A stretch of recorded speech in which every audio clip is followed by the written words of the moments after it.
बच्चों, मैं हूं आपका chemistry mentor Raghav Rajput, career infinity classes से। और आज हम डिस्कस पढ़ेंगे केमिकल बॉन्डिंग चैप्टर के बारे में। केमिकल बॉन्डिंग बहुत ही महत्वपूर्ण और लाजवाब चैप्टर होता है, बेहतरीन कॉन्सेप्ट होते हैं। तो आज इसके बारे में पढ़ना है। और पहला जो लेक्चर है बच्चों, उस लेक्चर में क्या क्या कंटेंट्स है, कौन कौन से टॉपिक हमें क्लियर करने हैं, वो आपको दिख रहा होगा। Cause of chemical combination, chemical bonding and types of chemical bonds, covalency, overlapping of orbitals, hybridization, VSEPR theory जो बहुत ही इंपॉर्टेंट होती है बेटा। बेस्पर थ्योरी से बहुत ज्यादा क्वेश्चन पूछे जाते हैं, शेप ज्योमेट्री ऑफ मॉलिक्यूल से। बेस्पर थ्योरी में ही shape and geometry of molecules पढ़ते हैं हम लोग। Dipole moment and polarity character of molecule, ये भी बहुत लाजवाब टॉपिक है। मॉलिक्यूलर ऑर्बिटल थ्योरी, बहुत क्वेश्चन पूछे जाते हैं बेटा इसमें। तो चलिए डिस्कस करते हैं वन बाई वन, और यकीन मानो एकदम क्लियर एक्सप्लेनेशन होगा और लेवल बहुत जबरदस्त होगा, तो बढ़िया से समझेंगे। तो सबसे पहला टॉपिक है cause of chemical combination. Cause of chemical combination, chemical combination होता ही क्यों, एक एटम दूसरे एटम से क्यों जुड़ता है।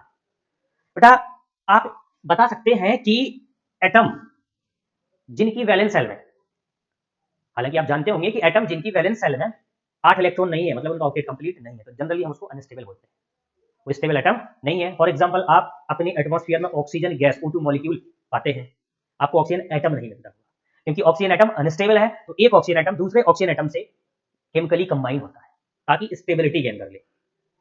तो पहला रीजन तो यही है कि कॉज ऑफ केमिकल कॉम्बिनेशन का, कि स्टेबिलिटी गेन करे, स्टेबिलिटी गेन करे। पहला रीजन यही है कॉज ऑफ केमिकल कॉम्बिनेशन का, कि एक एटम दूसरे एटम से क्यों जुड़ता है, ताकि स्टेबल हो जाए। अच्छा आप ही बताइए कि कोई एटम है ये जो अनस्टेबल एटम है, और ये अनस्टेबल एटम है, जब दोनों एटम एक दूसरे के नजदीक आएंगे तो किस वजह से आएंगे, स्टेबल होने के लिए तो आएंगे, लेकिन कौन सी वजह है जो इनको खींच रही है आपस में। आप जानते हैं कि एक एटम दूसरे एटम के नजदीक, नॉट ओनली एटम, कोई भी चीज है यदि एक दूसरे की ओर अट्रैक्ट हो रही है, अट्रैक्शन फोर्स, मतलब किसी फोर्स की वजह से अट्रैक्ट हो रही है, किसी फोर्स की वजह से नजदीक आ रही है। मतलब ये जो एटम है, इस एटम का न्यूक्लियस इसके इलेक्ट्रॉन पर अट्रैक्शन फोर्स लगाएगा, और इस एटम का न्यूक्लियस इसके इलेक्ट्रॉन पर अट्रैक्शन फोर्स लगाएगा। तो एक एटम दूसरे एटम के नजदीक आ रहा होता है अट्रैक्शन फोर्स की वजह से। हालांकि यहां रिपल्सन फोर्स भी लगेंगे, रिपल्सन फोर्स इलेक्ट्रॉन इलेक्ट्रॉन के बीच रिपल्सन फोर्स लगेंगे दोनों के बीच। लेकिन इस कंडीशन में भाई, जब एटम अनस्टेबल है तो स्टेबिलिटी गेन करने के लिए एक दूसरे के नजदीक आ रहा है, अपना ऑक्टेट कंप्लीट करने के लिए आएगा। तो इस कंडीशन में एफ अट्रैक्शन, जो अट्रैक्शन फोर्स होते हैं वो रिपल्सन फोर्स से ज्यादा होते हैं। दो एटम के बीच अट्रैक्शन एंड रिपल्सन फोर्स दोनों लगते हैं, जिसमें अट्रैक्शन फोर्स ज्यादा और रिपल्सन फोर्स कम है, तभी एक दूसरे के नजदीक आते हैं। इनकी इंटर न्यूक्लियर डिस्टेंस अभी जो है वो काफी ज्यादा है, और इस कंडीशन में अट्रैक्शन फोर्स ज्यादा, रिपल्सन फोर्स कम है, तभी एक दूसरे के नजदीक आ रहे हैं। जब एक दूसरे के नजदीक आएंगे तो एक कंडीशन ऐसी आएगी जिस कंडीशन पे F attraction is equal to F repulsion हो जाएगा, F attraction is equal to F repulsion हो जाएगा।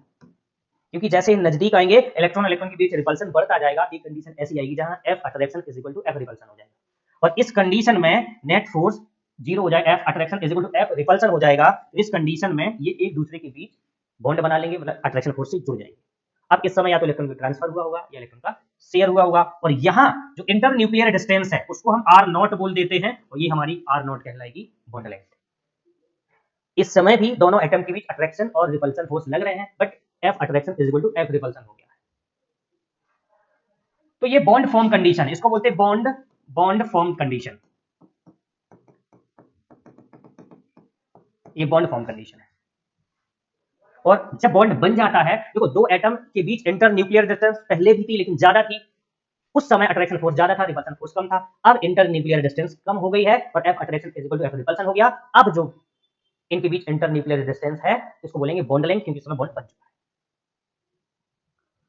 अच्छा आप जानते हैं बेटा, अब ये स्टेबल हो जाएंगे, एटम प्लस एटम मिलकर के मॉलिक्यूल बना लेगा, और मॉलिक्यूल बन जाएगा तो ये स्टेबल हो गए। तो ये स्टेबल है, और यहां अनस्टेबिलिटी थी, ये अनस्टेबल है, ये स्टेबल है।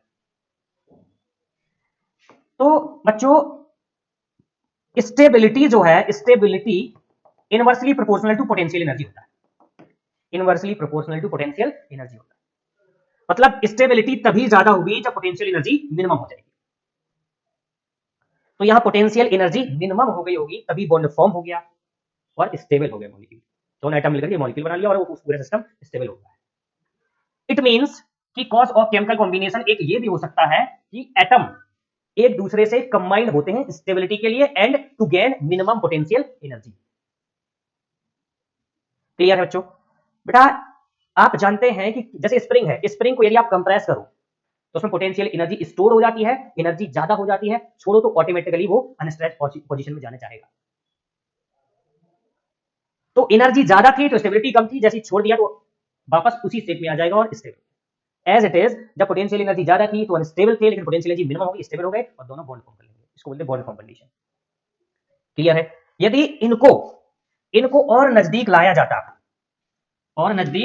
जाता तो इस कंडीशन में अब रिपल्सन फोर्स और ज्यादा हो जाता, क्योंकि इलेक्ट्रॉन इलेक्ट्रॉन के बीच की डिस्टेंस काफी कम हो गई। तो इस कंडीशन में F repulsion greater than F attraction हो जाता।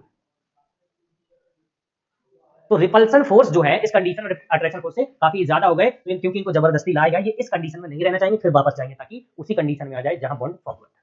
तो यहां पोटेंशियल एनर्जी ज्यादा हो जाएगी, यहां बहुत ज्यादा पोटेंशियल एनर्जी हो जाएगी, क्योंकि रिपल्सन फोर्स बहुत ज्यादा है अट्रैक्शन फोर्स से। तो यदि हम potential energy versus inter nuclear distance graph बनाए, potential energy versus inter nuclear distance graph बनाएंगे यदि, तो आप देख सकते हैं ये है मिनिमम पोटेंशियल एनर्जी। तो यहां की इंटर न्यूक्लियर डिस्टेंस जो कहलाएगी वो कहलाएगी बॉन्ड लेंथ। ग्राफ के बेसिस पे देखेंगे तो ये है इंटर न्यूक्लियर डिस्टेंस, क्योंकि ये वाली लाइन रिप्रेजेंट करती है इंटर न्यूक्लियर एक्सिस को। तो ये वाली डिस्टेंस कितनी है इस पॉइंट के लिए? ये है, और ये r नॉट है, so that is bond length.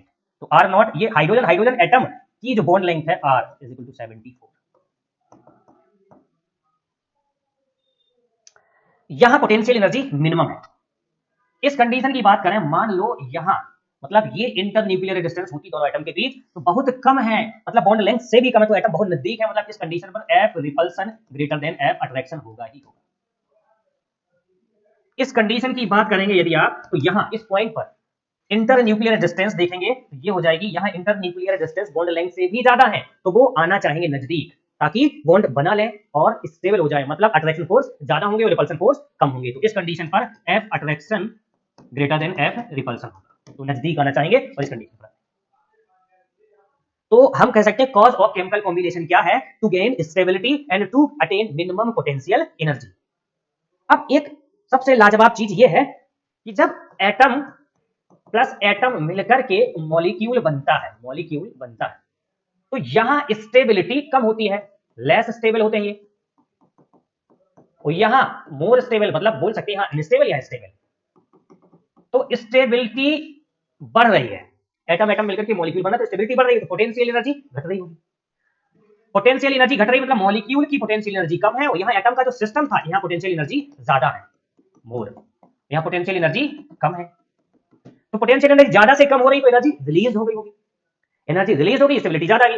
तो एटम मिलकर के मॉलिक्यूल बनता है, बॉन्ड बनाता है, तो बॉन्ड फॉर्मेशन प्रोसेस क्या हो गया? एंडोथर्मिक या एक्सोथर्मिक? एनर्जी रिलीज हो रही तो कौन सा हो जाएगा? Exothermic. It means bond formation process क्या है? एक्सोथर्मिक होगा बेटा, इसमें एनर्जी रिलीज होगी। आप जानते हैं किसी भी रिएक्शन को उल्टा कर दो, तो यदि एक रिएक्शन है वो एक्सोथर्मिक रिएक्शन है, उसका उल्टी रिएक्शन लिख दो तो वो एंडोथर्मिक हो जाती है। जब बॉन्ड फॉर्मेशन प्रोसेस एक्सोथर्मिक है तो बॉन्ड डिसोसिएशन क्या हो जाएगा? एंडोथर्मिक, मतलब बॉन्ड को डिसोसिएट करने के लिए एनर्जी देनी पड़ेगी, बॉन्ड तोड़ने के लिए एनर्जी देनी पड़ेगी, और बॉन्ड बनने में एनर्जी रिलीज होती है, मतलब एटम मिलकर के जब मॉलिक्यूल बनाता है तो उसमें एनर्जी रिलीज होती है और बॉन्ड फॉर्म हो जाता है। लेकिन जब मॉलिक्यूल के बीच जो बॉन्ड है उस बॉन्ड को तोड़ते हैं, जैसे H सिंगल बॉन्ड H है, इस बॉन्ड को तोड़ते हैं तो इस बॉन्ड को तोड़ने में एनर्जी लगेगी, मतलब एंडोथर्मिक प्रोसेस हो जाएगा, बॉन्ड डिसोसिएशन प्रोसेस। क्लियर है? तो हमारे कुछ पॉइंट्स क्लियर हैं, हमने देखा है कि केमिकल कॉम्बिनेशन क्यों होता है। पहला पॉइंट टू गेन स्टेबिलिटी, उसी को हम दूसरे फॉर्म में बोल सकते हैं to attain minimum potential energy, और जब बॉन्ड फॉर्म होता है तो एनर्जी रिलीज होती है। दो एटम मिलकर जब मॉलिक्यूल बनाते हैं, एटम के बीच जब बॉन्ड फॉर्म होता है तो उसमें एनर्जी रिलीज होती है, एनर्जी कम हो जाती है और स्टेबिलिटी ज्यादा होती है। चलिए अब हमें समझना कि केमिकल बॉन्डिंग है क्या। एक प्रोसेस है बॉन्डिंग, मतलब जुड़ना एक प्रोसेस है, बॉन्ड बनना प्रोसेस है। कैसा प्रोसेस है? इसमें क्या होता है? जब दो या दो से अधिक एटम एक दूसरे से जुड़ते हैं, जुड़ते किस वजह से होंगे? जोड़ने का काम करता है दो पर्सन या दो कोई भी चीज है, दो एटम है, उनको जोड़ता है कौन? अट्रैक्शन। बिना अट्रैक्शन के जुड़ नहीं सकते। यदि किसी चीज के बीच अट्रैक्शन नहीं है तो जुड़ना इम्पॉसिबल है। तो जुड़ेंगे किस वजह से? अट्रैक्शन फोर्स की वजह से। दो एटम जुड़ रहे हैं एक दूसरे के बीच, किसकी वजह से? कौन से फोर्स से? अट्रैक्शन फोर्स की वजह से। तो जब दो एटम एक दूसरे से अट्रैक्शन फोर्स की वजह से जुड़ते हैं, और इसी फिनोमेना को क्या बोलते हैं? Chemical bonding. क्यों जुड़ते हैं? स्टेबिलिटी गेन करने के लिए, स्टेबिलिटी गेन करने के लिए। तो केमिकल बॉन्डिंग की डेफिनेशन जो हो जाएगी, the phenomena in which two atoms attached to each other by attraction force to gain stability और to gain minimum potential energy. The phenomena in which two atoms or ions attached to each other by attraction force to gain stability or minimum potential energy is called chemical bonding. Two ions, जैसे ionic bond में दो ion एक दूसरे के बीच attraction force लगता है और जुड़ जाते हैं, तो ये है केमिकल बॉन्डिंग फिनोमेना। ओके, सो अब केमिकल बॉन्डिंग तो आप समझ गए। केमिकल बॉन्ड क्या है? बॉन्ड मतलब जोड़ने का काम करते हैं, जोड़ने का काम अट्रैक्शन फोर्स करता है, मतलब जो अट्रैक्शन फोर्स है इनके बीच वही क्या है? Chemical bond.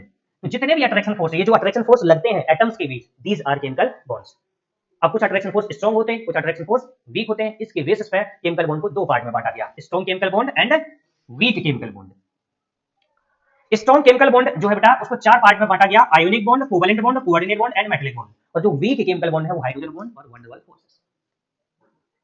जब एटम एटम मिलकर के, एटम प्लस एटम मिलकर के मॉलिक्यूल बनाता है, नॉट ओनली टू एटम, दो तीन कितने भी एटम्स हो सकते हैं, मॉलिक्यूल बनाता है, तब कौन से बॉन्ड रिस्पॉन्सिबल होंगे? ये चार बॉन्ड में से कोई दो, कोई एक, कोई तीन, कुछ भी हो सकते हैं, तो ये बॉन्ड रिस्पॉन्सिबल होंगे।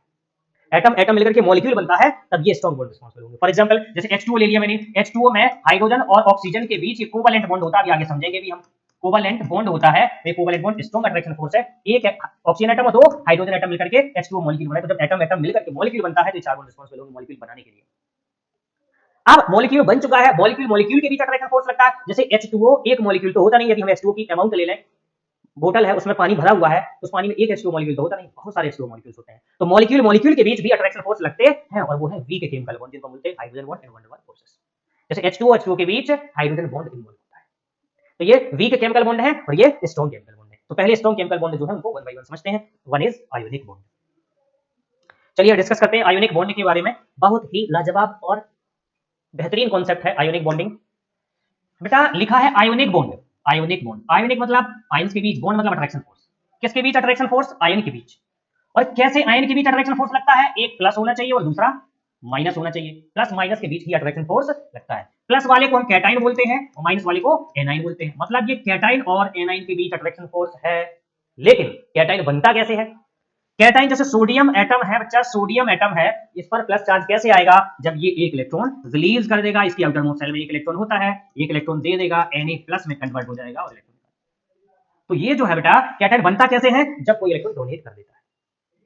मतलब आयोनिक बॉन्ड आयन के बीच अट्रैक्शन फोर्स है, मतलब कैटाइन एनाइन के बीच अट्रैक्शन फोर्स है। लेकिन कैटाइन एनाइन के बीच अट्रैक्शन फोर्स जनरेट होगा कैसे? कैटाइन बनेगा कैसे? कैटाइन तब बनेगा जब कोई एटम इलेक्ट्रॉन डोनेट कर देता है। और एनाइन कैसे बनता है? जब कोई इलेक्ट्रॉन एक्सेप्ट कर लेता है। जैसे क्लोराइड है, क्लोरीन है, एक इलेक्ट्रॉन एक्सेप्ट कर लेगा, क्लोराइड आयन बन जाएगा, ये एनाइन है। ऐसी क्या वजह है जो सोडियम इलेक्ट्रॉन डोनेट कर देता है और क्लोरीन इलेक्ट्रॉन एक्सेप्ट कर लेता है? ऐसी कौन सी वजह है? That is electronegativity.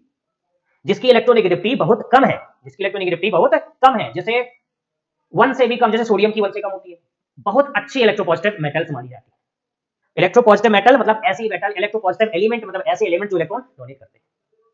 उनकी इलेक्ट्रॉन खींचने की पावर बहुत कम है, तो खींचेंगे नहीं, इलेक्ट्रॉन डोनेट करेंगे, और उतने डोनेट करेंगे जितनी उनकी वैलेंस सेल में इलेक्ट्रॉन होते हैं। तो सोडियम की इलेक्ट्रोनेगेटिविटी होती है 0.9 अप्रॉक्स, इतनी होती है। तो ये इलेक्ट्रोपॉजिटिव। तो आयोनिक बॉन्ड इज द, अच्छा प्लस माइनस के बीच अट्रैक्शन फोर्स कौन सा होता है? इलेक्ट्रोस्टैटिक। तो ionic bond is the electrostatic attraction force between cation and anion, cation और एनाइन के बीच। Due to transfer of electrons. भाई कैटाइन एनाइन बनते कैसे? इलेक्ट्रॉन का ट्रांसफर, एक इलेक्ट्रॉन लेने वाला होगा, एक इलेक्ट्रॉन देने वाला होगा, इलेक्ट्रॉन देने वाले को इलेक्ट्रोपॉजिटिव बोलते हैं, इलेक्ट्रॉन देने वाले को इलेक्ट्रोनेगेटिव बोलते हैं। ये सोडियम है, सोडियम के आउटर मोस्ट सेल में एक इलेक्ट्रॉन है, क्लोरीन के आउटर मोस्ट सेल में 7 इलेक्ट्रॉन होते हैं। क्लोरीन को अपना ऑक्टेट कंप्लीट करना होता है, इसको इलेक्ट्रॉन डोनेट कर देगा Na पर, प्लस आ जाएगा और Cl पर माइनस आ जाएगा। इन दोनों के बीच लगेगा इलेक्ट्रोस्टैटिक अट्रैक्शन फोर्स,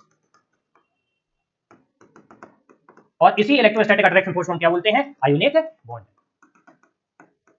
और मिलकर के ये दोनों क्या बना लेंगे? NaCl मॉलिक्यूल बन जाएगा, एक डाइपोल बन जाएगा। So this is the ionic bond. अब हमें ये पहचानना बहुत जरूरी है कौन सी इलेक्ट्रोपॉजिटिव मेटल है, एलिमेंट है, कौन सा इलेक्ट्रोनेगेटिव। तो जनरली मेटल इलेक्ट्रोपॉजिटिव होती है, लेकिन कुछ मेटल जो है इलेक्ट्रॉन शेयर भी करती हैं, जरूरी नहीं हमेशा इलेक्ट्रॉन ट्रांसफर ही करें। तो आप बोल सकते हैं कि आयोनिक बॉन्ड जनरली किसके बीच बनता है?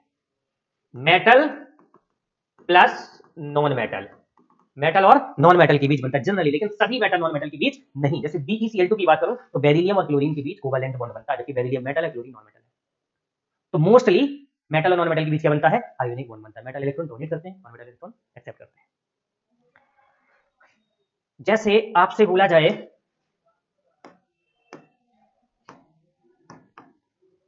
बेटा सीजियम है, सीजियम एल्कली मेटल्स है, उसके आउटर मोस्ट शेल में 1 इलेक्ट्रॉन, और ब्रोमीन है, ब्रोमीन के आउटर मोस्ट शेल में 7 इलेक्ट्रॉन। इसको अपना ऑक्टेट कंप्लीट करना है, इसको 1 इलेक्ट्रॉन चाहिए, सीजियम 1 इलेक्ट्रॉन देता है, सीजियम 1 इलेक्ट्रॉन डोनेट कर देगा, मेटल है, इलेक्ट्रॉन देगी, CS पर प्लस आ जाएगा और Br पर माइनस आ जाएगा। कैटायन एनायन के बीच लगेगा अट्रैक्शन फोर्स, तो ये बना लेंगे CS Br, इसमें कौन सा बॉन्ड है? आयोनिक बॉन्ड है, कोई आयोनिक कंपाउंड हो जाएगा, आयोनिक कंपाउंड हो जाएगा। इनके बीच जो अट्रैक्शन फोर्स लग रहा है उसको बोलेंगे आयोनिक बॉन्ड। सोडियम है और ऑक्सीजन है, सोडियम के आउटर मोस्ट शेल में कितने इलेक्ट्रॉन? 1, ऑक्सीजन के आउटर मोस्ट शेल में होते हैं 6, इसको चाहिए कितने? 2, तो 1 सोडियम 1 इलेक्ट्रॉन देता है, लेकिन इसको 2 चाहिए तो 2 सोडियम हो जाएंगे, Na पर प्लस आ जाएगा, ऑक्सीजन पर 2 माइनस आ जाएगा, Na पर प्लस आ जाएगा, यहां भी अट्रैक्शन फोर्स लगेगा, यहां भी अट्रैक्शन फोर्स लगेगा, बना देंगे Na2O। इसमें कौन सा बॉन्ड है? Ionic bond. Metal non metal के बीच कौन सा बॉन्ड होगा? Ionic bond. अब एक चीज और है कि ये तो ठीक है, आयोनिक बॉन्ड बनेगा तभी जब एक इलेक्ट्रॉन डोनेट करने वाला, एक इलेक्ट्रॉन एक्सेप्ट करने वाला। तो जो इलेक्ट्रॉन डोनेट करने वाला है वो आसानी से इलेक्ट्रॉन डोनेट करे, उसके लिए क्या चीज होनी चाहिए? उसकी लो आयोनाइजेशन एनर्जी होनी चाहिए। इलेक्ट्रोपॉजिटिव एलिमेंट की आयोनाइजेशन एनर्जी लो होनी चाहिए। जो इलेक्ट्रॉन डोनेट करता है उसकी एनर्जी, आयोनाइजेशन एनर्जी लो होनी चाहिए। आयोनाइजेशन एनर्जी कम होना, पहले आयोनाइजेशन एनर्जी है क्या समझो। कोई गैसियस एटम है, जैसे मतलब सोडियम गैसियस एटम, उसका 1 मोल ले लेते हैं, 1 मोल गैसियस एटम की वैलेंस शेल से इलेक्ट्रॉन निकालना है, जो इलेक्ट्रॉन न्यूक्लियस से अट्रैक्शन फोर्स द्वारा बंधा है उस इलेक्ट्रॉन को निकालना है। उस इलेक्ट्रॉन को निकालने के लिए हमें देनी पड़ेगी एनर्जी, तभी वो इलेक्ट्रॉन फिर हायर एनर्जी लेवल में जाएगा, जब एनर्जी मिलेगी तभी हायर एनर्जी लेवल में जाएगा, और ऊपर एनर्जी लेवल में जाएगा, इस तरीके से इनफाइनाइट लेवल को पार करके बाहर निकल जाएगा। तो उस इलेक्ट्रॉन को बाहर निकालने के लिए एनर्जी देनी पड़ेगी, दैट इज आयोनाइजेशन एनर्जी, और जितनी कम एनर्जी देनी पड़ेगी उतना आसानी से निकल जाएगा। तो आयोनाइजेशन एनर्जी लो होनी चाहिए, और जितना आसानी से इलेक्ट्रॉन निकल जाएगा उतना अच्छा आयोनिक बॉन्ड बनेगा। दूसरी चीज है high electron gain enthalpy of electronegative atom. जो इलेक्ट्रोनेगेटिव एटम है उसकी इलेक्ट्रॉन गेन एंथैल्पी ज्यादा होनी चाहिए, तभी ज्यादा अच्छा आयोनिक बॉन्ड बनेगा। Electron gain enthalpy means isolated gaseous atom में एक इलेक्ट्रॉन इंटर कराना है तो एनर्जी रिलीज होगी। भाई इलेक्ट्रॉन इंटर कराना है, हायर एनर्जी लेवल से लोअर एनर्जी लेवल में आएगा इलेक्ट्रॉन, तो एनर्जी रिलीज करता हुआ आएगा, और जितनी हाई इलेक्ट्रॉन गेन एंथैल्पी होगी उतना इजीली आयोनिक बॉन्ड बन जाएगा। तो ये पॉइंट एकदम क्लियर हो गया, इलेक्ट्रोपॉजिटिव एटम की आयोनाइजेशन एनर्जी ज्यादा होना चाहिए और इलेक्ट्रोनेगेटिव एटम की इलेक्ट्रॉन गेन एंथैल्पी ज्यादा होनी चाहिए, कम आयोनाइजेशन एनर्जी कम होनी चाहिए और इलेक्ट्रोनेगेटिव एटम की इलेक्ट्रॉन गेन एंथैल्पी ज्यादा होनी चाहिए। अब लेटेस्ट एनर्जी जितनी ज्यादा, जैसे हमारे NaCl मॉलिक्यूल है, लेटेस्ट एनर्जी जितनी ज्यादा होगी थर्मली उतना ज्यादा स्टेबल होगा, उतना अच्छा आयोनिक कंपाउंड होगा। तो लेटेस्ट एनर्जी ज्यादा होनी चाहिए और low ionization energy of electropositive atom और high electron gain energy of electronegative atom होना चाहिए। और किन के बीच बनता है आयोनिक बॉन्ड? इलेक्ट्रोपॉजिटिव एटम और इलेक्ट्रोनेगेटिव एटम, ताकि इलेक्ट्रॉन का ट्रांसफर हो सके, कैटायन एनायन बन सके, आयोनिक बॉन्ड बन सके। क्लियर है? अब बेटा आयोनिक बॉन्ड के कुछ कैरेक्टरिस्टिक्स, जैसे आयोनिक बॉन्ड कैसा होता है, तो आयोनिक बॉन्ड जो है स्ट्रॉन्गेस्ट केमिकल बॉन्ड होता है। जितने भी आपके केमिकल बॉन्ड है उनमें सबसे ज्यादा स्ट्रॉन्ग केमिकल बॉन्ड होता है ionic bond. Ionic bond is strongest chemical bond.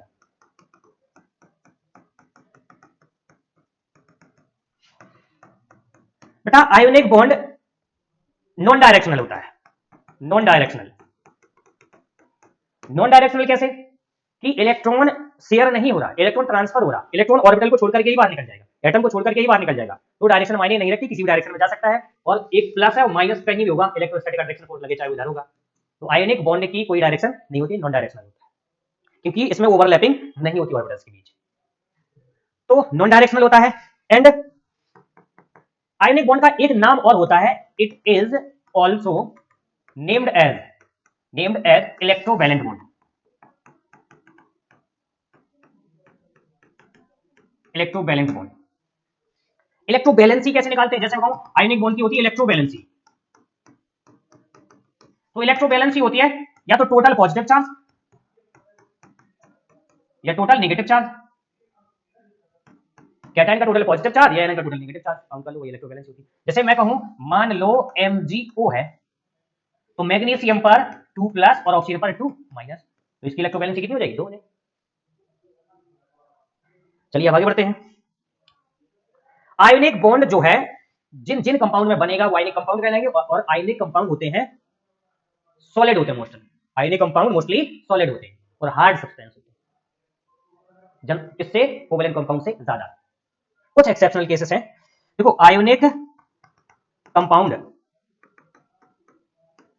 Are generally solid.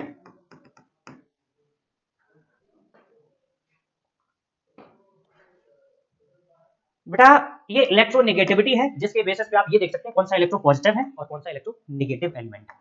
इसकी इलेक्ट्रोनेगेटिविटी कैसे, जिनकी याद करनी होती है। देखो हाइड्रोजन की बस याद रख लो 2.2, लिथियम की 1 रखो और 0.5 बढ़ाते जाओ 1, 1.5, 2, 2.5, 3, 3.5, 4। लेफ्ट टू राइट जाने पर इलेक्ट्रोनेगेटिविटी इंक्रीज होती है तो इंक्रीज हो रही है, अप टू डाउन आने पर इलेक्ट्रोनेगेटिविटी डिक्रीज होती है तो डिक्रीज हो रही है। लिथियम की 1 है, सोडियम की होगी 0.9, डिक्रीज हो गई। अब लेफ्ट टू राइट जाने पर इंक्रीज होगी, 0.3 बढ़ाते जाओ, 0.9 प्लस 0.3, 1.2, फिर 1.5, 1.8, 2.1। यहाँ थोड़ा सा ज्यादा बढ़ने लगती है, 2.5 हो जाएगी या 3.1। मतलब क्लोरीन की इलेक्ट्रोनेगेटिविटी नाइट्रोजन से 0.1 ज्यादा होती है। याद करने का तरीका हो गया इलेक्ट्रोनेगेटिविटी। जिनकी इलेक्ट्रोनेगेटिविटी देखो जिनकी इलेक्ट्रोनेगेटिविटी 2 से कम है वो जनरली इलेक्ट्रो पॉजिटिव एटम माने जाते हैं, और जिनकी इलेक्ट्रोनेगेटिविटी 2 या 2 से ज्यादा है वो इलेक्ट्रोनेगेटिव एटम माने जाते हैं। लेकिन कभी कभी इलेक्ट्रोनेगेटिविटी जिनकी 1.5 जैसे लिथियम की है वो इलेक्ट्रॉन शेयर भी करते हैं डोनेट करने के साथ साथ। क्लियर है। तो जैसे अब रैंडमली कोई भी एक मैं ले लेता हूं बेटा कंपाउंड, मान लो मेरे पास है BaCl2 है, इसमें कौन सा बॉन्ड होगा, आयोनिक या कोवेलेंट बॉन्ड होगा, इलेक्ट्रॉन का ट्रांसफर होगा या शेयरिंग। तो हमें ये देखना पड़ेगा एक मेटल है दूसरा नॉन मेटल है, एक इलेक्ट्रो पॉजिटिव दूसरा इलेक्ट्रो नेगेटिव है, 100% इलेक्ट्रॉन का ट्रांसफर होगा, शेयरिंग नहीं होगी। तो Ba जो है वो 2+ में कन्वर्ट होगा, 2 इलेक्ट्रॉन ट्रांसफर कर देंगे। बेरियम है, बेरियम की इलेक्ट्रोनेगेटिविटी जो होती है बहुत कम होती है, नीचे आता है। इलेक्ट्रो पॉजिटिव और क्लोरीन इलेक्ट्रो नेगेटिव है, 2Cl नेगेटिव, इस तरीके से आयन टूट जाएंगे और आयनिक बॉन्ड बनेगा। चलिए अब है कोवेलेंट बॉन्ड। कोवेलेंट बॉन्ड क्या है इसको समझना है बेटा। कोवेलेंट बॉन्ड बनता है 2 इलेक्ट्रोनेगेटिव एटम के बीच, 2 इलेक्ट्रोनेगेटिव एटम के बीच। 2 इलेक्ट्रोनेगेटिव एटम मतलब ऐसे एटम जो इलेक्ट्रॉन लेना ही चाहते हैं, देना नहीं चाहते, इलेक्ट्रॉन एक्सेप्ट करना चाहते हैं, इलेक्ट्रॉन खींचते हैं। इलेक्ट्रोनेगेटिव एटम मतलब इलेक्ट्रॉन खींचने वाले एटम। जब दोनों इलेक्ट्रॉन खींचने वाले एटम्स होते हैं तो कोई किसी को इलेक्ट्रॉन डोनेट नहीं करता, वो इलेक्ट्रॉन की शेयरिंग कर लेते हैं, इलेक्ट्रॉन की शेयरिंग कर लेते हैं। जैसे ऑक्सीजन एटम है, ऑक्सीजन इलेक्ट्रोनेगेटिव एटम, इसके आउटर मोस्ट शेल में कितने इलेक्ट्रॉन होते हैं, 6। इसको कितने इलेक्ट्रॉन की नीडेड है, 2 इलेक्ट्रॉन की नीडेड है ताकि इसका ऑक्टेट कंप्लीट हो जाए। तो यहाँ दोनों ऑक्सीजन 2-2 इलेक्ट्रॉन की शेयरिंग कर लेंगे और ऑक्टेट कंप्लीट हो जाएगा। ओ डबल बॉन्ड ओ, अभी बताएंगे कब डबल कैसे क्या बेटा। ऑक्सीजन ऑक्सीजन की भी 2-2 इलेक्ट्रॉन की शेयरिंग में डबल बॉन्ड बनेगा। तो ये कोवेलेंट बॉन्ड है, शेयरिंग से बना इसलिए क्या है कोवेलेंट बॉन्ड। मतलब कोवेलेंट बॉन्ड में इलेक्ट्रॉन की क्या होती है, शेयरिंग होती है। कोवेलेंट बॉन्ड अट्रैक्शन फोर्स है 2 इलेक्ट्रोनेगेटिव एटम के बीच, किसकी वजह से, due to sharing of electrons. तो आप देख सकते हैं it is attraction force between 2 electronegative atoms due to sharing of electrons. जैसे हाइड्रोजन है, हाइड्रोजन की इलेक्ट्रोनेगेटिविटी 2.2 होती है, इलेक्ट्रोनेगेटिव एटम है, दूसरा हाइड्रोजन एटम है उसके पास भी एक इलेक्ट्रॉन है, दोनों एक एक इलेक्ट्रॉन की शेयरिंग कर लेंगे और अपना डुप्लेट कंप्लीट कर लेंगे। डुप्लेट मतलब 2 इलेक्ट्रॉन, पहली सेल में 2 इलेक्ट्रॉन से ज्यादा नहीं होते, तो दोनों स्टेबल हो जाएंगे, H सिंगल बॉन्ड H बना लेंगे। ये क्या है, कोवेलेंट बॉन्ड। तो कोवेलेंट बॉन्ड में क्या होती है, शेयरिंग ऑफ इलेक्ट्रॉन। और कैसी शेयरिंग होती है, म्यूचुअल शेयरिंग होती है बच्चों, म्यूचुअल। म्यूचुअल शेयरिंग मतलब बराबर बराबर शेयरिंग, मतलब एक एटम यदि 2 इलेक्ट्रॉन शेयर कर रहा है तो दूसरा एटम भी उसके साथ 2 इलेक्ट्रॉन ही शेयर करेगा, बराबर बराबर शेयरिंग होती है। तो ये है आपका covalent bond. Covalent bond generally 3 part में बांटा गया है इलेक्ट्रॉन की शेयरिंग के बेसिस पे, single covalent bond, double covalent bond और ट्रिपल। जैसे अभी मैंने बताया H2, अब Cl2 ले लेते हैं। क्लोरीन की आउटर मोस्ट शेल में 7 इलेक्ट्रॉन होते हैं, उसको 1 इलेक्ट्रॉन चाहिए है, देखो इलेक्ट्रोनेगेटिव एटम है तो इलेक्ट्रॉन एक्सेप्ट करेगा, और कितना, 1, क्योंकि 1 इलेक्ट्रॉन चाहिए उसको। दूसरा क्लोरीन है वो भी इलेक्ट्रोनेगेटिव है, दोनों इलेक्ट्रॉन लेने वाले हैं तो कोई किसी को डोनेट नहीं करेगा, इलेक्ट्रॉन शेयर कर लेंगे, एक एक इलेक्ट्रॉन की हो जाएगी शेयरिंग। और क्या बनेगा, Cl सिंगल बॉन्ड Cl, ये सिंगल कोवेलेंट बॉन्ड।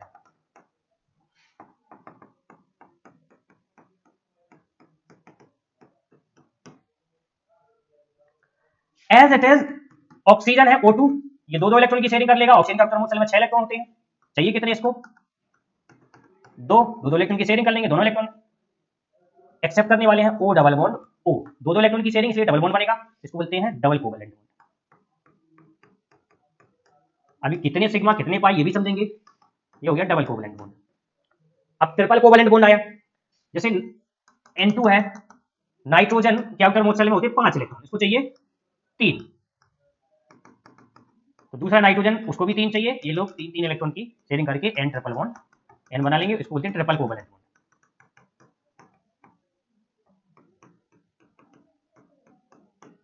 तो यह सिंगल, डबल और ट्रिपल कोवेलेंट बॉन्ड।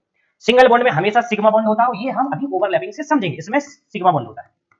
डबल में एक सिग्मा बॉन्ड प्लस एक पाई बॉन्ड होता है, इसको भी समझेंगे। ट्रिपल में एक सिग्मा बॉन्ड, भाई ट्रिपल बॉन्ड है मतलब 2 एटम के बीच 3 बॉन्ड है, 3 में से एक सिग्मा और 2 पाई बॉन्ड, मतलब सिग्मा हमेशा एक ही होगा 2 एटम के बीच, एक सिग्मा 2 पाई बॉन्ड।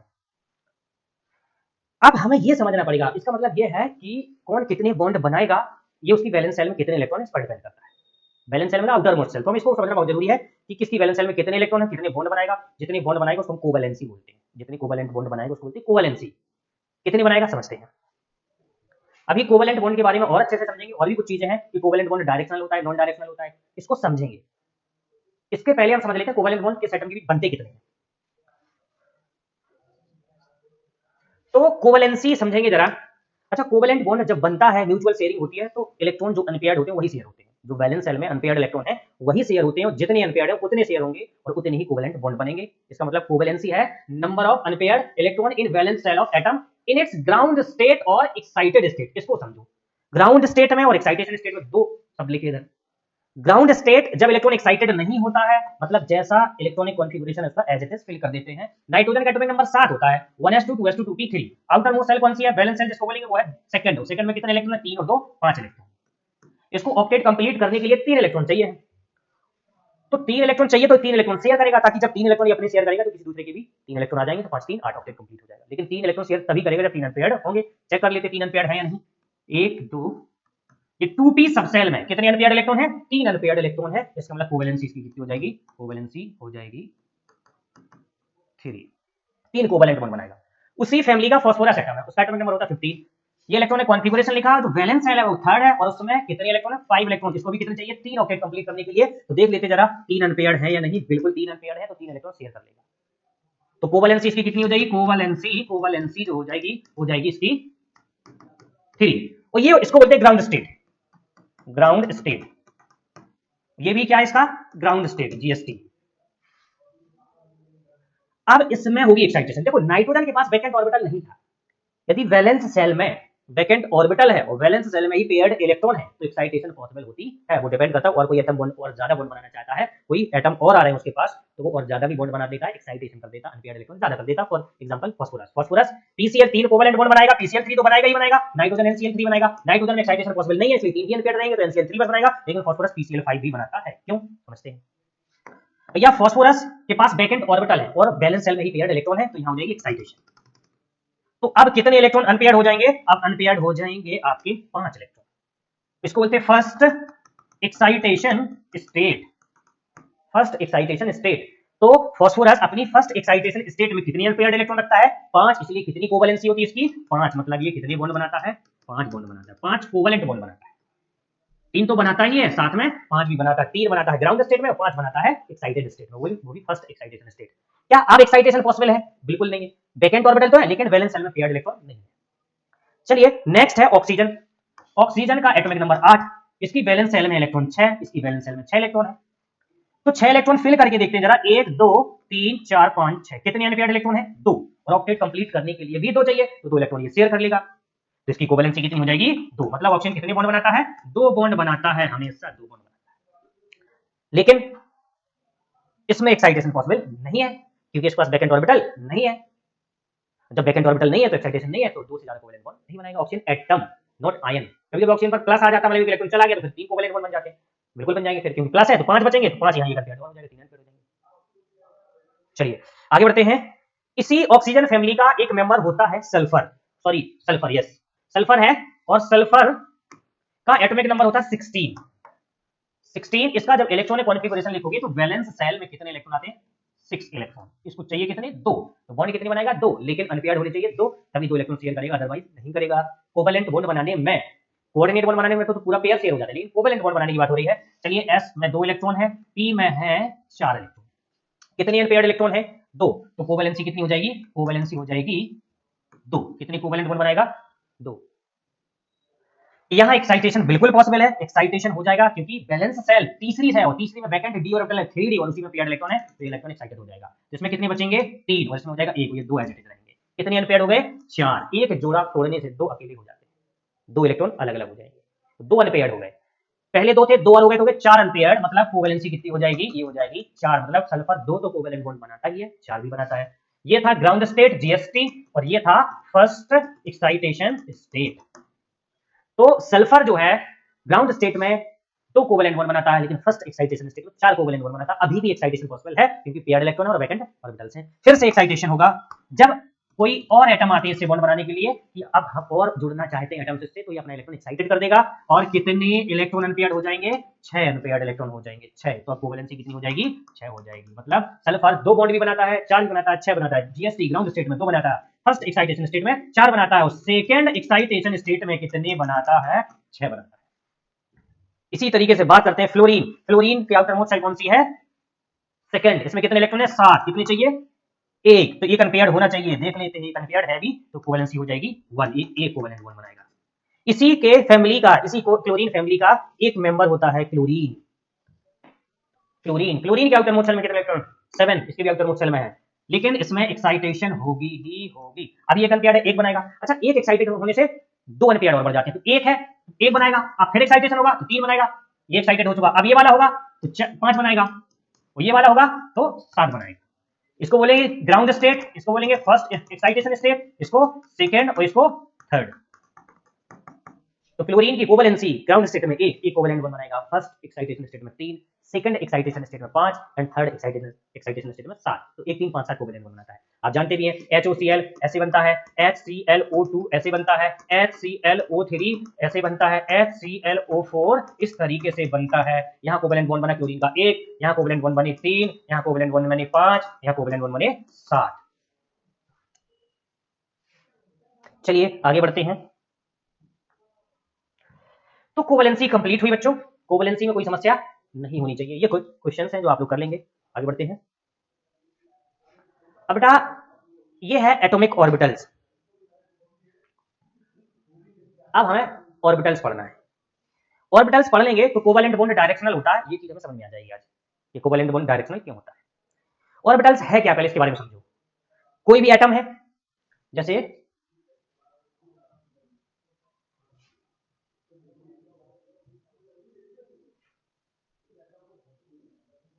ये देखें,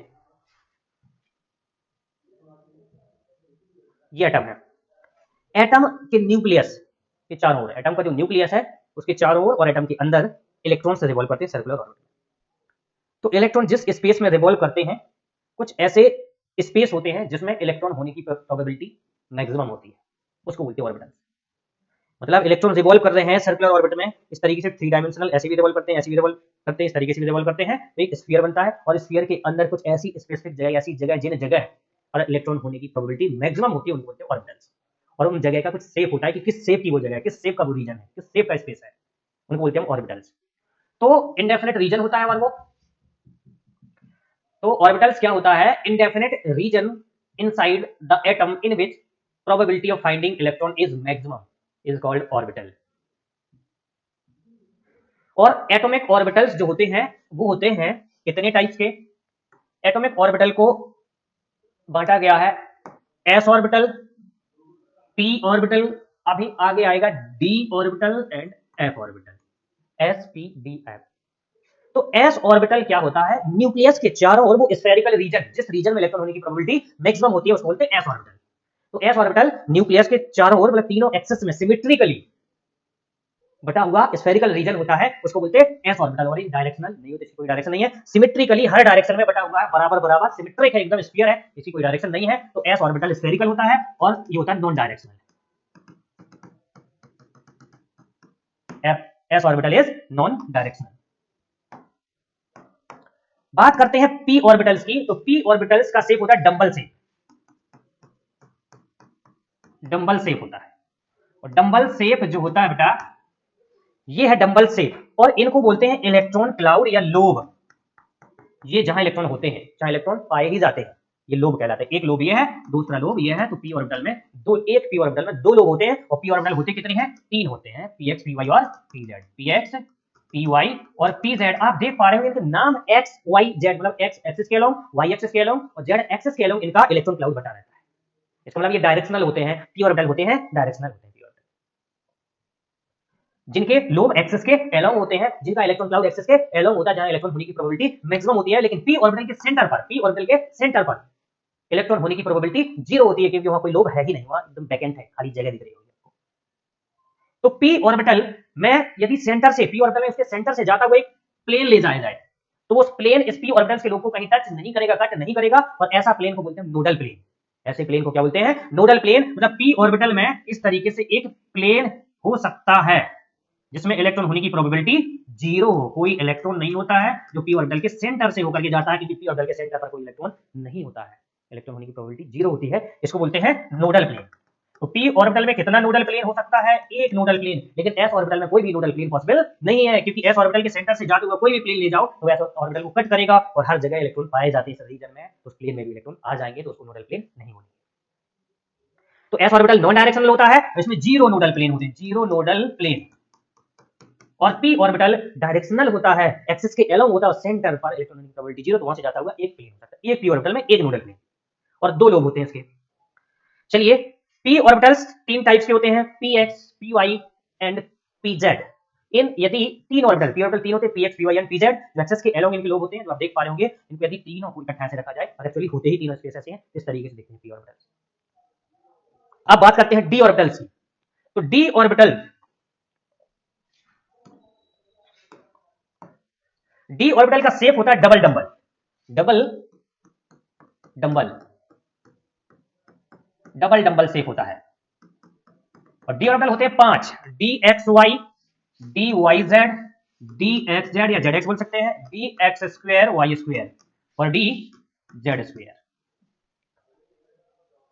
और d ऑर्बिटल डायरेक्शनल होते हैं, क्योंकि इनका जो इलेक्ट्रॉन क्लाउड है या इसको बोलते हैं लोब है, वो किसी एक पर्टिकुलर डायरेक्शन में होता है, हर जगह सिमेट्रिकली बटा हुआ नहीं होता है। तो d ऑर्बिटल इज डायरेक्शनल, जैसे p ऑर्बिटल होता है। तो d ऑर्बिटल डायरेक्शनल होते हैं। अब यहां लिखा dxy, इसका मतलब ये जो d ऑर्बिटल है, इसके जो डबल डंबल है, ये जो डंबल होंगे, इनके ये जो लोब होंगे वो xy प्लेन में होंगे। x एक्सिस और y एक्सिस के बीच में देखो एक लोब ये है और दूसरा लोब ये, तो एक डंबल ये हो गया और एक डंबल ये हो गया, ये dxy। dyz लिखा है, मतलब ये yz प्लेन में होगा, ये मतलब एक्सिस के अलोंग ना होकर के x, y और z एक्सिस, yz लगा तो y और z एक्सिस के बीच में लोब होगा, ये भी डबल डंबल है। एज इट है dxz, मतलब dx एक्सिस और y एक्सिस और y एक्सिस के बीच से जाता है, उसके प्लेन में ये लोब होगा। तो ये डबल डंबल, ये डबल डंबल, ये double dumbbell. dx square y square, ये बेटा एक्सिस के अलोंग होते हैं, x एक्सिस और y एक्सिस के अलोंग लोब होते हैं, ये भी डबल डंबल होता है। अच्छा, बात करते हैं इसकी dz स्क्वायर की। तो ये z एक्सिस के अलोंग एक डंबल होता है और एक होता है सर्कुलर लोब, जो xy प्लेन में होगा। xy प्लेन में सर्कुलर लोब होगा और उसके ऊपर नीचे z एक्सिस के अलोंग होगा एक डंबल, ये dz स्क्वायर का शेप होता है।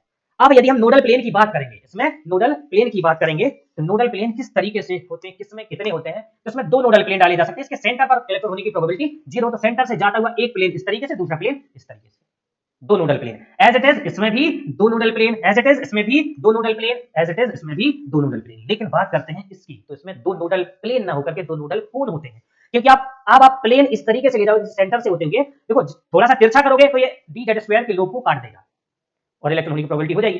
सीधे ले जाइए इस तरीके से, इसके बीच से इस तरीके से, लेकिन ये सर्कुलर लोब को काट देगा। यदि आप किसी भी तरीके से प्लेन ले जाते हैं तो ये सर्कुलर लोब को काट देगा, इसका मतलब इलेक्ट्रॉन होने की प्रोबेबिलिटी उसमें कुछ न कुछ हो जाएगी, वो नोडल प्लेन नहीं कहलाएगा। इसलिए इसमें नोडल कोन बनते हैं, वो किस तरीके से देखते हैं जरा।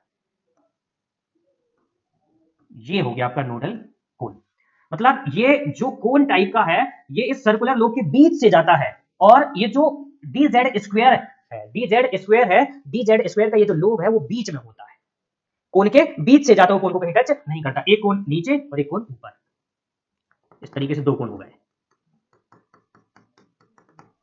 तो इसमें दो नोडल कोन होते हैं, इसमें दो नोडल कोन होते हैं, और इन सब में दो नोडल प्लेन होते हैं। तो ये d ऑर्बिटल, f ऑर्बिटल का शेप कॉम्प्लेक्स होता है। तो अब डिस्कस करते हैं हम ओवरलैपिंग ऑफ ऑर्बिटल्स। अब डिस्कस करते हैं ओवरलैपिंग ऑफ ऑर्बिटल्स। और ओवरलैपिंग होती किस लिए है? इलेक्ट्रॉन शेयर करने के लिए, ताकि स्टेबल हो जाए एटम, मॉलिक्यूल बनाना। जब इलेक्ट्रॉन शेयर होता है, इलेक्ट्रॉन ऑर्बिटल को छोड़ के बाहर तो जाता नहीं है, शेयर होगा तो ऑर्बिटल भी पास में आएंगे, एक एटम दूसरे एटम के नजदीक आता है इलेक्ट्रॉन शेयर करने के लिए, तो उसको ऑर्बिटल भी आपस में ओवरलैप होते हैं। ऑर्बिटल ओवरलैप होंगे तो नए ऑर्बिटल बनेंगे, नए इलेक्ट्रॉन क्लाउड बनेगा, उसको बोलते हैं या तो सिग्मा बॉन्ड इलेक्ट्रॉन क्लाउड या पाई बॉन्ड इलेक्ट्रॉन क्लाउड। देखते हैं, पहले ओवरलैपिंग समझ लेते हैं। तो बच्चों, ओवरलैपिंग जो होती है वो सबसे पहले एस ओवरलैपिंग, एस ओवरलैपिंग समझेंगे। क्या है ये एस ओवरलैपिंग? मान लो मेरे पास H2 मॉलिक्यूल है, और H2 मॉलिक्यूल में हाइड्रोजन के पास होता है एक अकेला इलेक्ट्रॉन, जो एक इलेक्ट्रॉन और चाहता है, ताकि ऑक्टेट कंप्लीट डुप्लेट कंप्लीट हो जाए। तो दूसरे हाइड्रोजन एटम के साथ एक एक इलेक्ट्रॉन की शेयरिंग कर लेगा, बनेगा H सिंगल बॉन्ड H।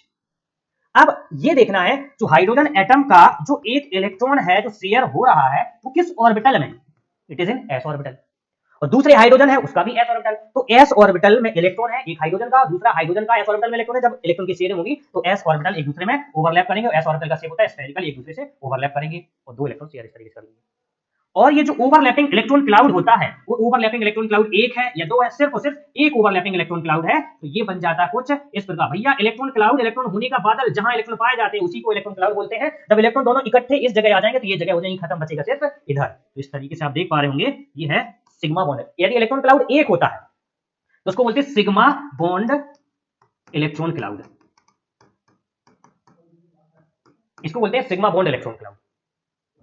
अब एस एस ओवरलैपिंग आप समझ गए, एस एस ऑर्बिटल आपस में ओवरलैप करेगा, एक एक इलेक्ट्रॉन शेयर करेगा, सिग्मा बॉन्ड इलेक्ट्रॉन क्लाउड बनेगा। इसलिए H2 में H सिंगल बॉन्ड H होता है और वो सिंगल बॉन्ड कौन सा है, सिग्मा बॉन्ड।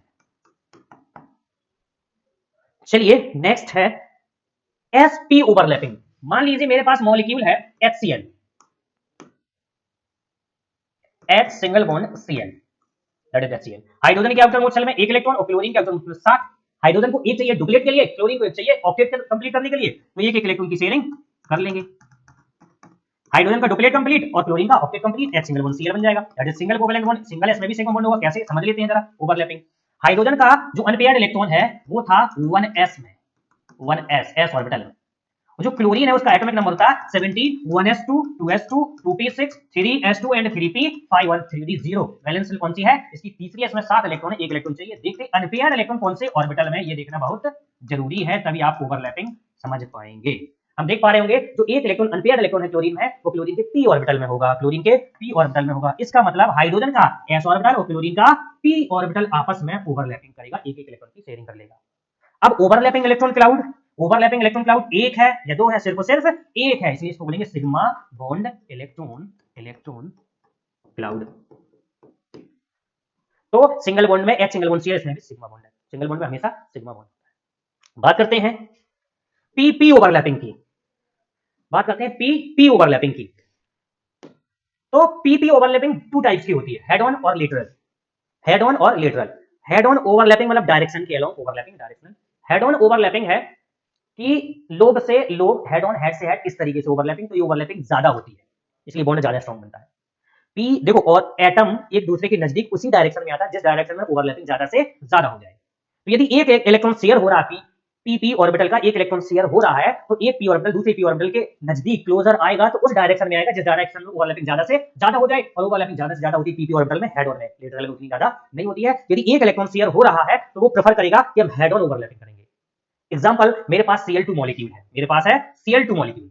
तो क्लोरीन के आउटर मोस्ट शेल में कितने इलेक्ट्रॉन होते हैं, 7 इलेक्ट्रॉन होते हैं। उसको एक इलेक्ट्रॉन चाहिए है, एक इलेक्ट्रॉन चाहिए है, तो ये एक एक इलेक्ट्रॉन की शेयरिंग कर लेगा और ऑक्टेट कंप्लीट कर लेगा, बनेगा Cl सिंगल बॉन्ड Cl। अब हमें ये देखना है क्लोरीन का जो लास्ट इलेक्ट्रॉन वैलेंस सेल में जो इलेक्ट्रॉन अनपेयर्ड है, लास्ट सेल में, वैलेंस सेल में, आउटर मोस्ट सेल में जो अनपेयर्ड इलेक्ट्रॉन है वो किस में, अनपेयर्ड इलेक्ट्रॉन ही शेयर होता है कोवेलेंट बॉन्ड बनाने में। तो यदि p ऑर्बिटल में होगा तो p ऑर्बिटल ओवरलैप कर रहा होगा, s ऑर्बिटल में होगा तो s ऑर्बिटल ओवरलैप कर रहा होगा। तो चलिए देख लेते हैं 1s2, 2s2, 2p6, 3s2, 3p5। आप देखेंगे ये जो इलेक्ट्रॉन है, अनपेयर्ड इलेक्ट्रॉन था या है, वो किसमें है, p ऑर्बिटल में है। तो एक क्लोरीन का p ऑर्बिटल दूसरे क्लोरीन के p ऑर्बिटल के साथ ओवरलैपिंग करेगा, और वो भी हेड ऑन ओवरलैपिंग, ये आपको दिख रही होगी। या मान लो क्लोरीन है, ये क्लोरीन का न्यूक्लियस है, ये क्लोरीन का न्यूक्लियस है, और इस न्यूक्लियस के अराउंड ये डबल स्पेस जो होता है, डबल टाइप, उसको p ऑर्बिटल बोलते हैं। एक p ऑर्बिटल एक एक इलेक्ट्रॉन की यहां दूसरे p ऑर्बिटल के साथ शेयरिंग कर लेगा। ओवरलैपिंग इलेक्ट्रॉन क्लाउड एक बना या दो, एक, तो ये हो गया सिग्मा बॉन्ड। तो ये है आपका सिग्मा बॉन्ड इलेक्ट्रॉन क्लाउड। तो याद रखना बेटा, यदि दो एटम के बीच एक एक इलेक्ट्रॉन शेयर हो रहा और वो इलेक्ट्रॉन शेयर हो रहा है, यदि पीपी ऑर्बिटल के इलेक्ट्रॉन शेयर हो रहा, तो प्रेफर करेगा कि ओवरलैपिंग ज्यादा से ज्यादा हो जाए। जितनी ज्यादा ओवरलैपिंग होगी उतना स्ट्रॉन्ग बॉन्ड बनेगा, और ओवरलैपिंग ज्यादा होने के लिए लेटरल ओवरलैपिंग नहीं होगी, हेड ऑन ओवरलैपिंग होगी। तो यहां जो है हेड ऑन ओवरलैपिंग हुई है और सिग्मा बॉन्ड हुई है। अब देखते हैं लेटरल ओवरलैपिंग। यह है लेटरल ओवरलैपिंग, यह है लेटरल ओवरलैपिंग। अच्छा, लेटरल ओवरलैपिंग कब होती है? जब एक सिग्मा बॉन्ड बन चुका होता है, एक बॉन्ड बन चुका होता है, हेड ऑन ओवरलैपिंग हो चुकी होती है, तब दूसरा जब डबल बॉन्ड बनेगा, तभी डबल बॉन्ड में जो दूसरा बॉन्ड बनेगा दो एटम के बीच, उस समय लेटरल ओवरलैपिंग होती है। कैसे? देखो, lateral overlapping side wise overlapping होती है। देखो ये साइड वाइज कितने ओवरलैपिंग इलेक्ट्रॉन क्लाउड है? दो ओवरलैपिंग इलेक्ट्रॉन क्लाउड है। एक इलेक्ट्रॉन क्लाउड ये हो गया, एक इलेक्ट्रॉन क्लाउड ये हो गया। और यहां ओवरलैपिंग बहुत कम होती है और इलेक्ट्रॉन क्लाउड भी एक ही जगह कॉन्सेंट्रेट नहीं है, एक जगह पर इकट्ठा नहीं है, इसलिए मतलब ये वीक बॉन्ड होता है और सिग्मा बॉन्ड स्ट्रॉन्ग बॉन्ड होता है। इस इलेक्ट्रॉन क्लाउड के बीच से, ये दोनों इलेक्ट्रॉन क्लाउड के बीच से एक हम एक प्लेन ड्रॉ कर सकते हैं और वो प्लेन होगा नोडल प्लेन, क्योंकि उसमें इलेक्ट्रॉन होने की प्रोबेबिलिटी 0 होगी। तो सिग्मा बॉन्ड में कोई भी बीच से नोडल प्लेन नहीं डाला जा सकता है, तो सिग्मा बॉन्ड में एक भी नोडल प्लेन नहीं, लेकिन पाई बॉन्ड के इलेक्ट्रॉन क्लाउड में एक नोडल प्लेन हो सकता है, जो ये है। क्लियर है? अब कैसे हेड ऑन और लेटरल ओवरलैपिंग होती है इसको समझेंगे जरा। मतलब ये तो समझ गए आप, लेकिन मॉलिक्यूल के एक एक एटम मिलकर के जब ओवरलैपिंग करके मॉलिक्यूल बनाता है, वहां कैसे समझेंगे हम ओवरलैपिंग को।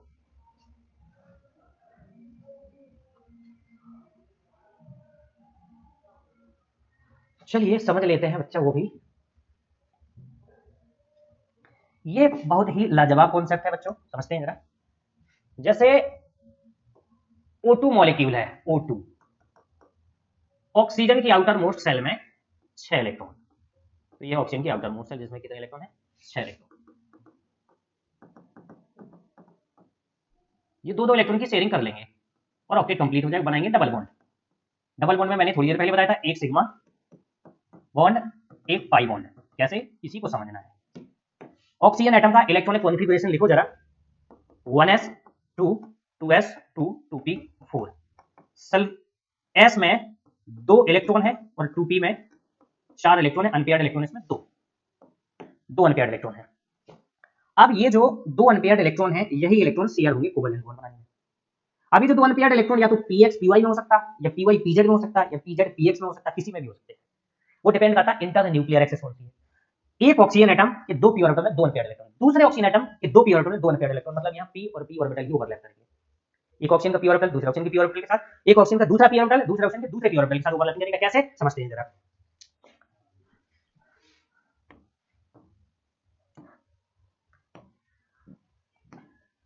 जैसे मैं कहूंगा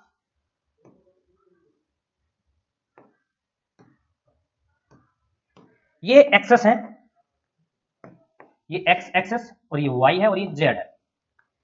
एक ऑक्सीजन का न्यूक्लियस यदि एक्स एक्सेस पर है, ये देख पा रहे होंगे, एक ऑक्सीजन का न्यूक्लियस यदि एक्स एक्सेस पर है और दूसरा ऑक्सीजन का न्यूक्लियस भी एक्स एक्सेस पर है,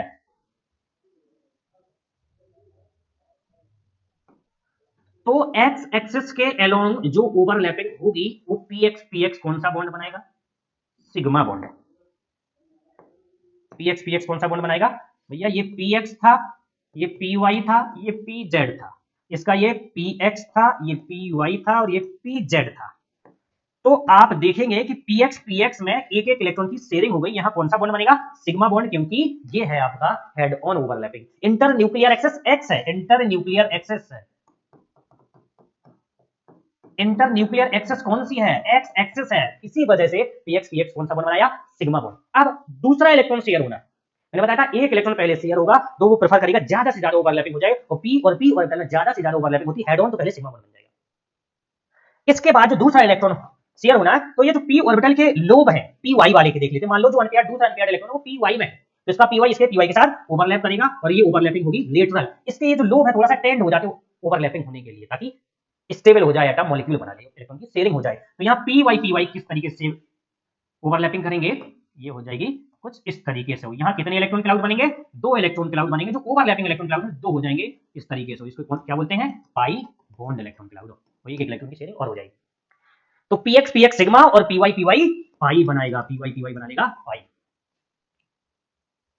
इंटर न्यूक्लियर एक्सेस एक्स है तो पीएक्स पीएक्स सिग्मा और पीवाई पीवाई पाई। यदि पीजेड में इलेक्ट्रॉन अनपेयर्ड हुआ तो पीजेड पीजेड भी पाई बना सकते थे। तो यहाँ पीवाई पीवाई भी पाई बना सकता है, पीजेड पीजेड भी पाई बना सकता है। तो O2 मॉलिक्यूल में एक सिग्मा बॉन्ड जो है, यदि इंटर न्यूक्लियर एक्सेस एक्स है तो पीएक्स पीएक्स सिग्मा, बाकी पीवाई पीवाई का पाई होगा या पीजेड पीजेड का पाई होगा। यदि यही internuclear axis Z axis बोल देता, मैं क्या बोल देता? जेड एक्सेस बोल देता। इंटर न्यूक्लियर एक्सेस यदि जेड एक्सेस होती तो देखिए क्या होता। जो इंटर न्यूक्लियर एक्सेस होगी उसी हिसाब से ओवरलैपिंग होगी। दोनों के न्यूक्लियस यदि जेड एक्सेस पर है तो पी जेड बनाता आपका सिग्मा, बाकी पी वाई पाई बनाता और पी एक्स पाई बनाता। तो O2 में यदि इंटर न्यूक्लियर एक्सेस जेड होती तो पी जेड सिग्मा, बाकी जो एक पाई बॉन्ड है वो तो या तो पी वाई का होता या पी एक्स का होता। Is it clear? चलिए अब बात करते हैं, ये तो था O2 में, अब N2 देख लेते हैं। N2 मॉलिक्यूल, किसको? N2 को।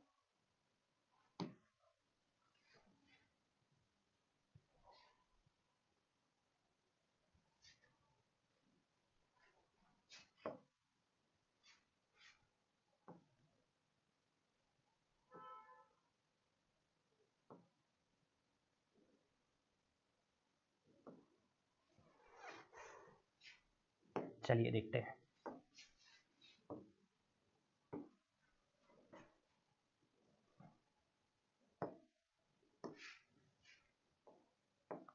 जो N2 मॉलिक्यूल है बेटा, N2, उसमें नाइट्रोजन की आउटर मोस्ट सेल होते 5 इलेक्ट्रॉन, तो ये शेयर करेगा 3 इलेक्ट्रॉन की। ऑक्टेट कंप्लीट करना है,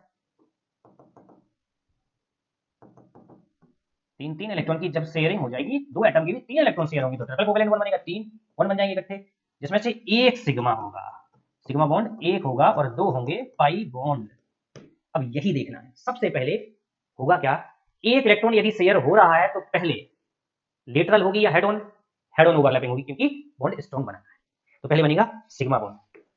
तो चलिए देखते हैं, नाइट्रोजन के जो अनपेयर्ड इलेक्ट्रॉन है वो किसमें है? नाइट्रोजन का एटॉमिक नंबर होता है 7, 1s2, 2s2 and 2p3। Nitrogen के जो अनपेयर्ड इलेक्ट्रॉन है 2p में है, तो तीनों इलेक्ट्रॉन px का भी शेयर होगा, py का भी शेयर होगा, pz का भी शेयर होगा। बस देखिए जरा, तो ये है नाइट्रोजन के p ऑर्बिटल्स जिसमें अनपेयर्ड इलेक्ट्रॉन है, जिनके इलेक्ट्रॉन शेयर होने हैं। चलिए अब इंटर न्यूक्लियर एक्सेस पर डिपेंड करता है बच्चों, इंटर न्यूक्लियर एक्सेस कौन सी रख दें उसी पर निर्भर करता है। आप इंटर न्यूक्लियर एक्सेस यदि y मान लेते हैं, मान लो दोनों नाइट्रोजन एटम के न्यूक्लियस y एक्सेस पर है, y एक्सेस पर हैं, तो py क्या बनाएगा आपका? py बनाएगा सिग्मा, py बनाएगा सिग्मा बॉन्ड। ये देखो py है और ये px है और ये pz है, ये py है, ये pz है, ये px है, तो py क्या बनाए हैं? सिग्मा बॉन्ड, ये बना है सिग्मा बॉन्ड। और p, अच्छा देखो, अब 2 इलेक्ट्रॉन और शेयर होने एक नाइट्रोजन एटम के, मतलब दोनों p ऑर्बिटल अभी और जो 2 बचे हैं p ऑर्बिटल py, px और pz, वो भी ओवरलैपिंग करेंगे।